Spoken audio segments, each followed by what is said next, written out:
একজন আল্লামা মামুনুল হক একদিনে তৈরি হয় না।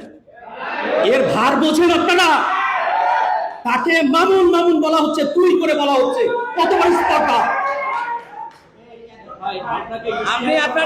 আমি ইশতেহার বলতে দিচ্ছেন না বলে আমি বলছি। আমার কোড রয়েছে, বলতে দিতে হবে আমাকে বলতে দিতে হবে।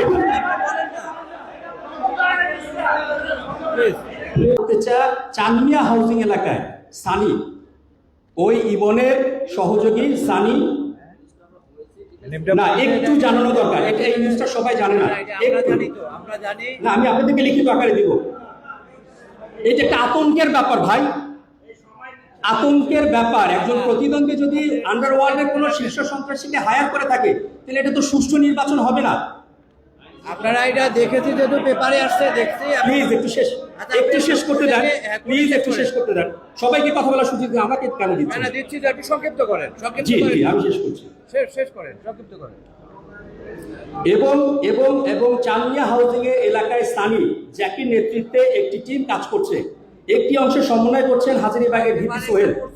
গত 2 মাস আগে, আপনি পড়লে হবে না, এখানে কেউ পড়ে নাই, কেউ জানে না বিষয়টা, আপনি জানলে হবে? বলেন। আইনশৃঙ্খলা বাহিনী জানে। আমরা তো দেখেছি, আমরা মিডিয়াতে দেখেছি একজন জনপ্রতিনিধি যিনি অত্যন্ত সভ্য ফ্যামিলির ছেলে, শিক্ষিত ছেলে, তিনি আরেকজন প্রতিনিধিকে তুলতোকারি করেন। এটা কোন ধরনের? আপনারা পেরেছেন সেটা কন্ট্রোল করতে? একজন আল্লামা মামুনুল হক একদিনে তৈরি হয় না। এর ভার বোঝেন আপনারা? তাকে মামুন মামুন বলা হচ্ছে, তুই করে বলা হচ্ছে, কত বড় স্পর্ধা! আমি ইশতেহার বলতে দিচ্ছেন না বলে আমি বলছি। আমার কোড রয়েছে, বলতে দিতে হবে আমাকে বলতে দিতে হবে।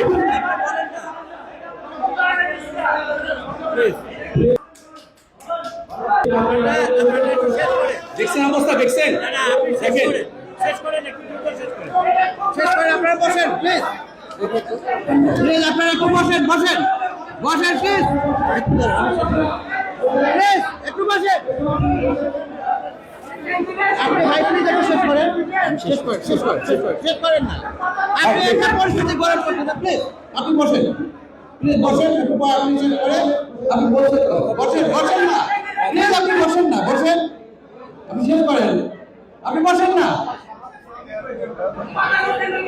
প্লিজ, আপনারা বসেন, শেষ করতে দেন আমাদের, বসেন আপনারা, প্লিজ বসেন, আমাদের প্রার্থী আছে, প্লিজ আপনারা বসেন, এত সুন্দর একটা অনুষ্ঠান আমরা শেষ পর্যায়ে, প্লিজ আপনারা বসেন, প্লিজ শেষ করতে দেন, শেষ পর্যায়ে, প্লিজ আপনারা বসেন, আপনারা বসেন, দাঁড়ান, আপনি একটু দাঁড়ান, লোকটাকে বসতে দেন না। আপনার বক্তব্য তো আমরা শুনেছি, পেপারের জিনিস আসছে, সেটাও দেখেছে, আমরা শুনেছি। দয়া করে আপনি শেষ করে দেন। আপনি ধন্যবাদ দিয়ে শেষ করে দেন, দয়া করে ধন্যবাদ দিয়ে শেষ করে বলছি। সবার মধ্যে শেষ কথা। আমাদের এখানে আমি সহ 9 জন প্রার্থী হয়েছে। আমি এখানে সম্মানিত আমি তাকে পছন্দ করি। মামুনুল ভাই রয়েছে, মিজান ভাই রয়েছেন, আমি সবার নাম বলতে পারছি না, মনিয়াপ আছে। আমি একটু প্রস্তাব রাখবো আপনাদের কাছে যে আমরা 9 জন প্রার্থী আমরা মুখোমুখি বসে আসলে মোহাম্মদপুরের সমস্যা নিয়ে কথা বলতে পারি। জি, এটা আপনাদেরকে অনুরোধ করছি আমি। আর অবশ্যই মোহাম্মদপুরের উন্নয়নের জন্য কাজ করেন। মিথ্যা প্রতিশ্রুতি, মিথ্যা নাটক, মিথ্যা গল্প, এগুলো মোহাম্মদপুরবাসী সহ্য করে না। Thank you.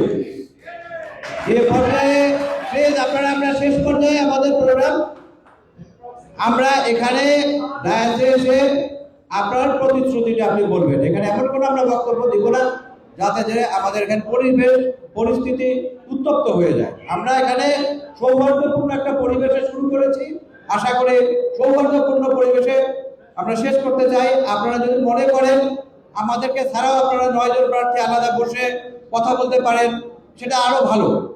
আইন শৃঙ্খলা বাহিনী ছাড়া, রিটার্নিং অফিসার ছাড়া নিজেরাই বসতে পারলে এটা আরো বেটার।